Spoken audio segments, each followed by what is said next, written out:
नमस्कार, बहुत स्वागत है आप सभी का। मैं हूं आपके साथ लोकेंद्र त्यागी। सुप्रीम कोर्ट में जो है एसआईआर को लेकर बहुत बड़ी खबर जो है इस वक्त निकलकर सामने आ रही है, जहां पर ममता बनर्जी जो कि एक राज्य की मुख्यमंत्री हैं, लेकिन उन्होंने खुद जाकर तर्क दिए हैं और सीधे सीधे जो उन्होंने कहा है वो ये कि इसमें नाम काटे जा रहे हैं।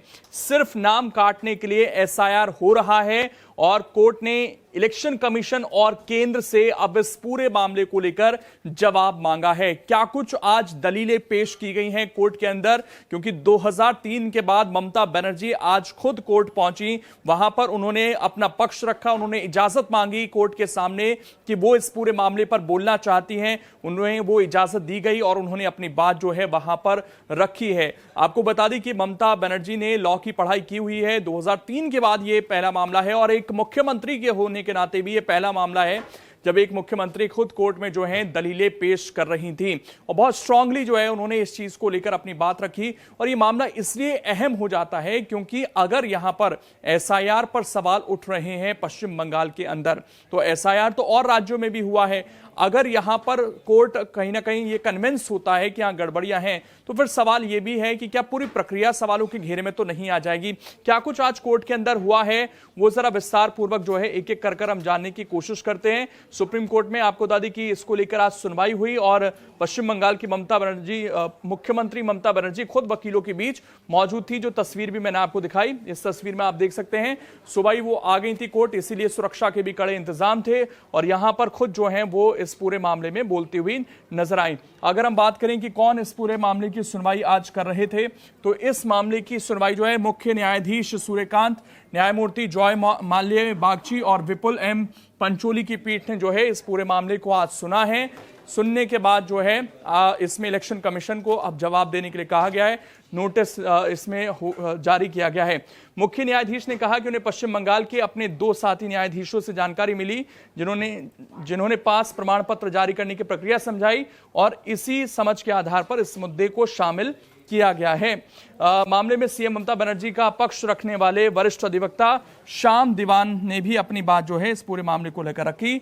बताया कि न्यायालय ने पहले तार्किक विसंगतियों की सूची प्रदर्शित करने का निर्देश दिया था। मुख्य न्यायाधीश ने टिप्पणी की कि न्यायालय को सूचित किया गया था कि सूची संचार का एकमात्र माध्यम नहीं है और संबंधित व्यक्ति को व्यक्तिगत नोटिस भी जारी किया जाए।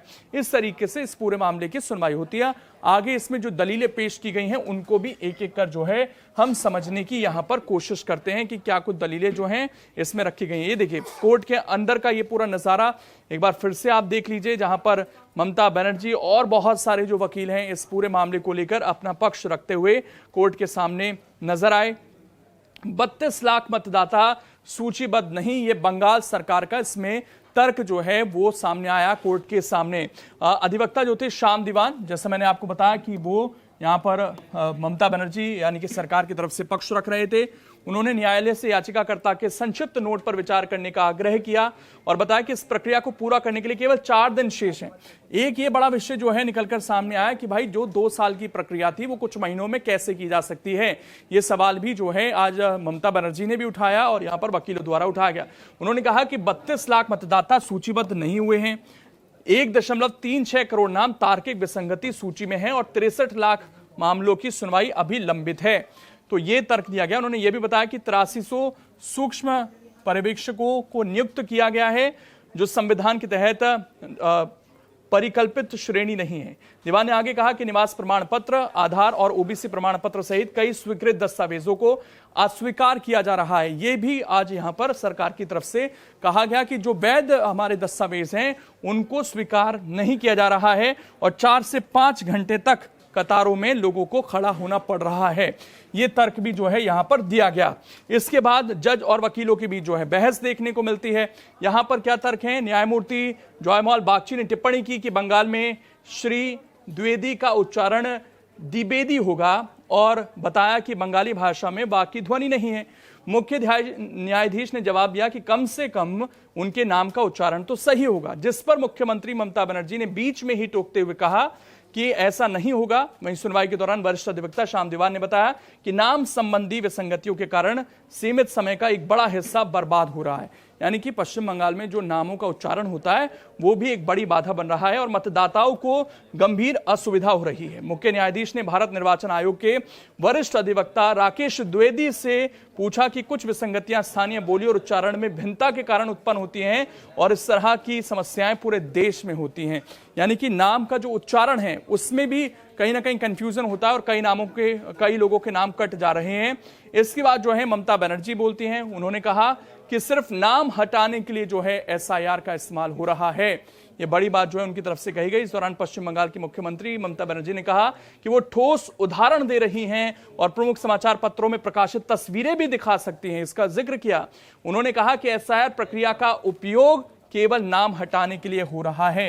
ये बड़े सबसे अहम तर्क जो ममता बनर्जी की तरफ से आया, जब वो खुद आज गई, उन्होंने कहा कि इसका जो उपयोग है केवल नाम हटाने के लिए हो रहा है। वो ये कहती हैं कि मैं इसके लिए ठोस उदाहरण जो है वो दे सकती हूं।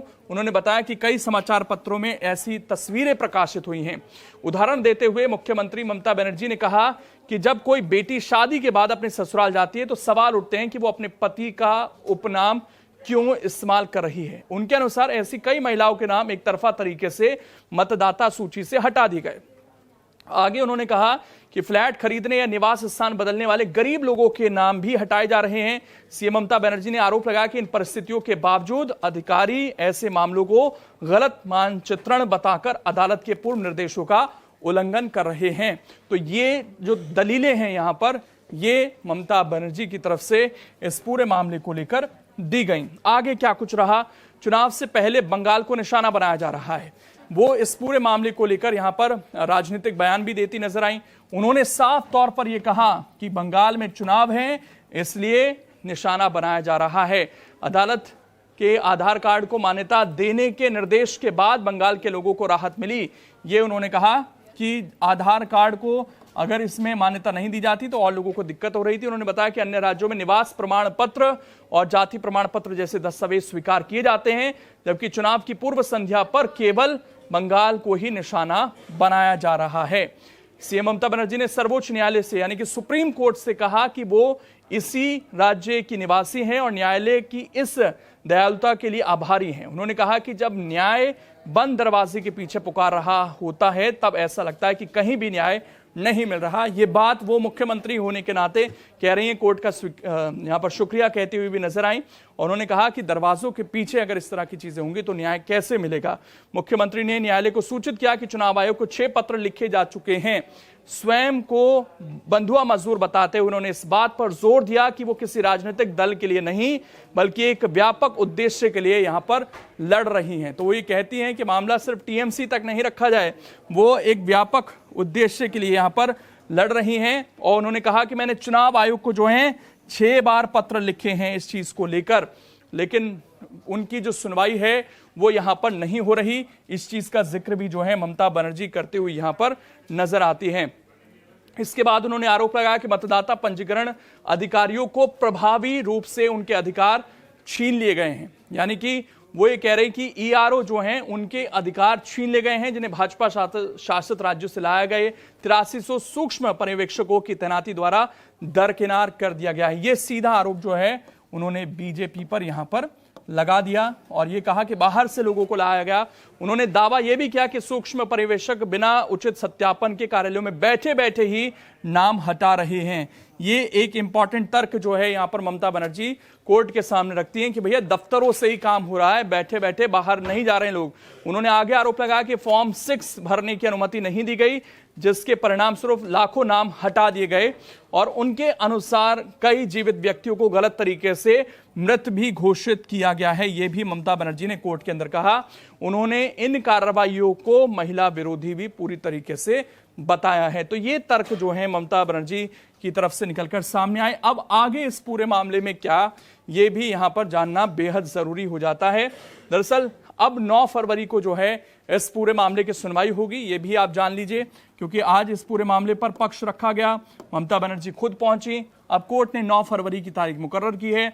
मुख्य न्यायाधीश ने कहा कि एक व्यवहारिक समाधान निकाला जा सकता है और निर्देश दिए कि सोमवार तक राज्य को ग्रुप बी के उन अधिकारियों की सूची प्रस्तुत करनी चाहिए जिन्हें कार्यमुक्त किया जा सकता है और उपलब्ध कराया जा सकता है। मुख्य न्यायाधीश ने दोनों याचिकाओं पर नोटिस जारी करने का निर्देश दिया। सुनवाई के दौरान सॉलिसिटर जनरल ने बताया कि एक अन्य याचिका भी है जिसमें भारत निर्वाचन आयोग पहले ही हलफनामा दाखिल कर चुका है और उसमें उठाए गए मुद्दे वर्तमान मामले से संबंधित होंगे।